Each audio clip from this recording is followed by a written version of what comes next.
어느 날 갑자기 내 통장에 100만 원이 입금된다면 여러분은 어떻게 하시겠어요?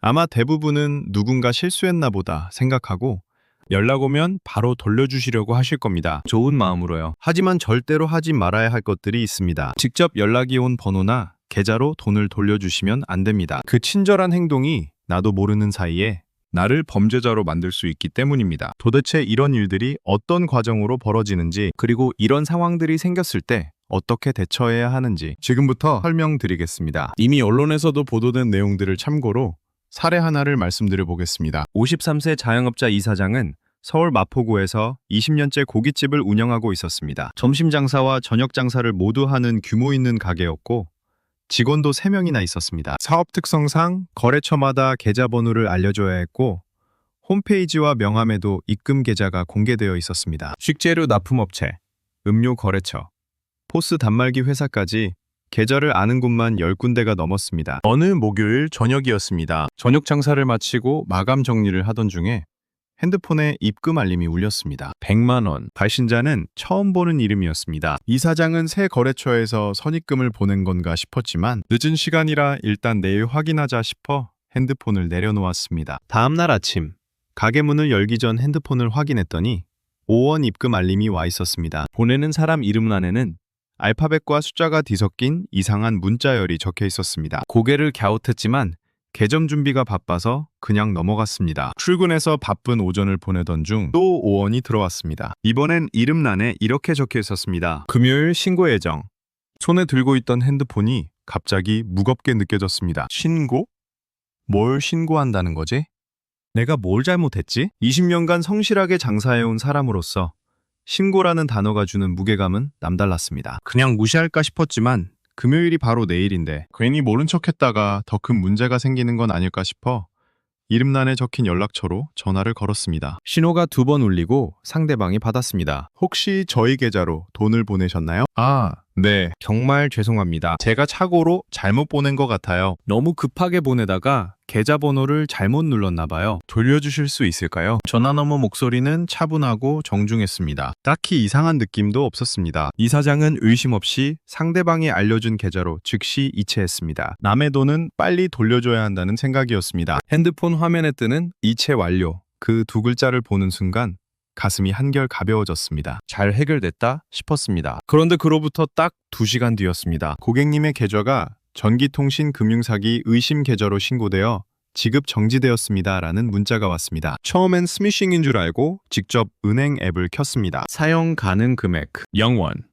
그달 매출금이 2,500만 원 들어있는 통장이었습니다. 이 사장이 가장 먼저 떠올린 건 직원들이었습니다. 3명의 월급날이 닷새 뒤였습니다. 각각 250만 원, 220만 원, 200만 원. 단 하루도 밀린 적 없이 좋았던 월급이었습니다. 식재료 대금 결제일도 사흘 뒤였습니다. 삼겹살 납품업체, 채소 납품업체 합쳐서 400만 원 넘게 결제가 나가야 했습니다. 이 돈을 못 내면 다음 주 납품이 끊기고 가게 운영 자체가 멈춥니다. 이 사장은 바로 은행 고객센터에 전화를 했습니다. 연결이 되기까지 15분을 기다렸습니다. 겨우 연결된 상담원은 신고가 접수된 계좌는 법에 따라 지급 정지가 된 것이고 해제를 하려면 피해자와 합의를 하거나 수사기관에서 혐의 없음 결정이 나와야 한다고 했습니다. 이 사장이 나는 그냥 잘못 들어온 돈을 돌려줬을 뿐이라고 설명했지만 상담원은 그 부분은 저희가 판단할 수 있는 영역이 아닙니다 라는 말만 반복했습니다. 다음날 아침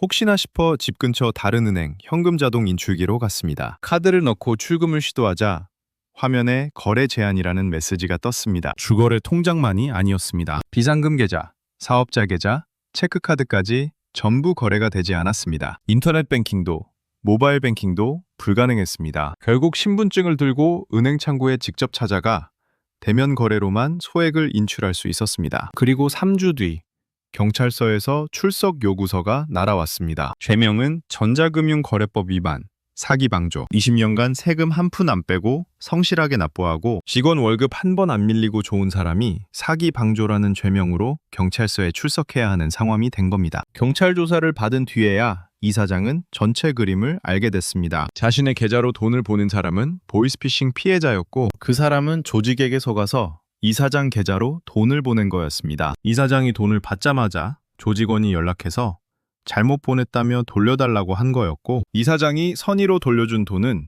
결국 조직 계좌로 들어갔습니다. 이사장은 아무것도 몰랐습니다. 단지 선의로 돌려줬을 뿐이었습니다. 돈이 어떻게 이동하는지를 순서대로 따라가 보면 이해가 훨씬 쉽습니다. 먼저 보이스피싱 조직이 피해자를 속입니다. 검찰이나 금융감독원을 사칭하거나 저금리 대출을 미끼로 접근합니다. 그리고 피해자에게 말합니다. 지금 당장 이 계좌로 돈을 보내야 한다고요. 급박하게, 권위 있는 척.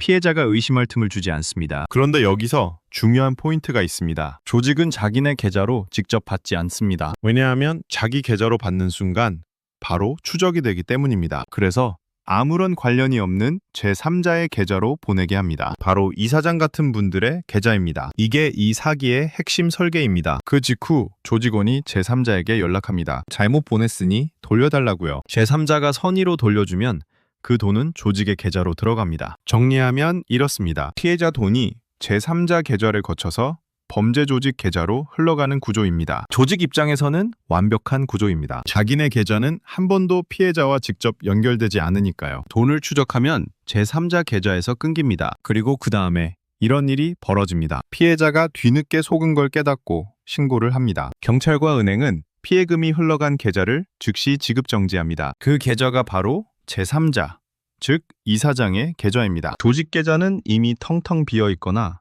아예 추적이 안 됩니다. 결국 법의 그물에 먼저 걸리는 건 죄 없는 제3자입니다. 왜 자영업자나 중고거래 판매자, 쇼핑몰 운영자들이 주요 타겟이 되는지도 이제 이해가 되실 겁니다. 이분들은 거래 특성상 계좌번호를 외부에 공개합니다. 홈페이지, 명함, 중고거래 게시글에 계좌번호가 그대로 노출되어 있습니다. 조직은 이걸 미리 수집해 놓습니다. 피해자에게 돈을 보낼 계좌를 지시할 때 미리 모아둔 이 계좌번호 중 하나를 씁니다. 타겟이 된 사람은 아무것도 모릅니다. 그냥 평범하게 하루를 보내고 있다가 어느 날 갑자기 모르는 돈이 입금되는 겁니다. 피해자도 제3자도 둘 다 범죄 조직의 피해자입니다. 그런데 피해자 입장에서는 자기 돈이 들어간 계좌를 신고할 수밖에 없고 그 신고를 받은 계좌 주인은 갑자기 범죄 연루자처럼 되어버립니다. 피해자가 피해자를 신고하는 기막힌 구조입니다. 그래서 이 사기가 무서운 이유는 범죄 조직이 아니라 아무 관련 없는 사람의 통장이 먼저 묶이기 때문입니다. 이것보다 더 악질적인 유형도 있습니다. 처음부터 계좌를 묶어버리는 게 목적인 사기입니다. 통장 협박이라고 불립니다. 범인은 계좌번호가 공개된 사람을 타겟으로 삼고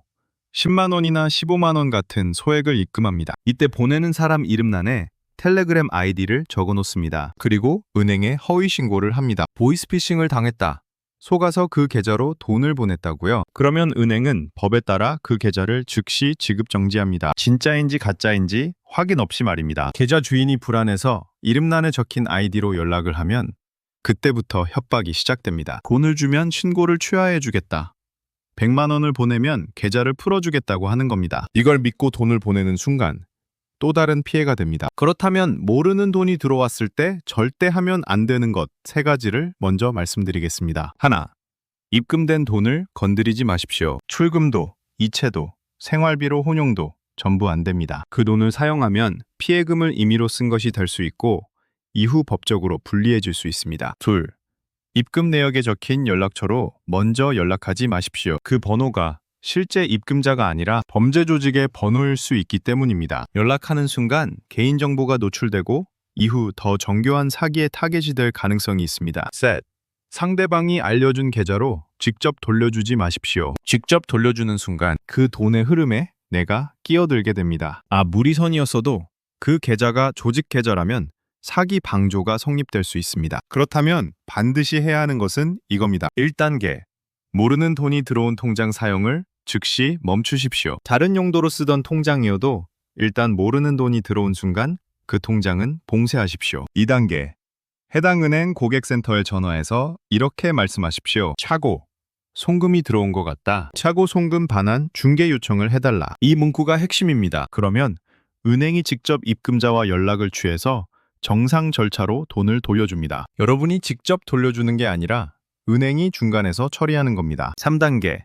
가능하다면 가까운 경찰서에 방문해서 사건 사고 사실 확인원을 받아두십시오. 내 계좌로 모르는 돈이 입금됐고 이 돈과 무관하다는 내용입니다. 이 서류가 나중에 계좌가 묶였을 때 핵심 증거가 됩니다. 그리고 증거는 반드시 캡처해서 보관하십시오. 입금 내역, 이름란에 적힌 아이디, 상대방에게서 연락이 왔다면 그 내용까지 전부요. 협박 문자가 왔다면 절대 지우지 마십시오. 이 자료들이 나중에 내가 범죄와 무관하다는 걸 증명하는 데 쓰입니다. 이미 계좌가 묶여버렸다면 이렇게 하십시오. 먼저 해당 은행에 지급정지 해제 신청을 하십시오. 단순히 신청서만 내는 게 아니라 아까 말씀드린 증거 자료들을 함께 제출하셔야 합니다. 이 돈이 내 계좌에 들어온 경위와 내가 범죄와 무관하다는 걸 서면으로 소명해야 해제 가능성이 높아집니다. 여기서 가장 중요한 데드라인 하나만 기억하십시오. 금융감독원의 채권 소멸 절차 공고가 뜨면 공고일로부터 2달 안에 반드시 이의 신청을 해야 합니다. 이 기한을 넘기면 내 계좌의 돈이 자동으로 빠져나갈 수 있습니다. 2달. 이것만 기억하십시오. 그 이상 복잡한 법원 절차나 소송이 필요한 상황이라면 법률 전문가 상담을 받으십시오. 정리하겠습니다. 핵심은 하나입니다. 모르는 돈이 들어오면 직접 돌려주지 말고 은행 절차로 돌려주십시오. 차고 송금 반환 중개 요청.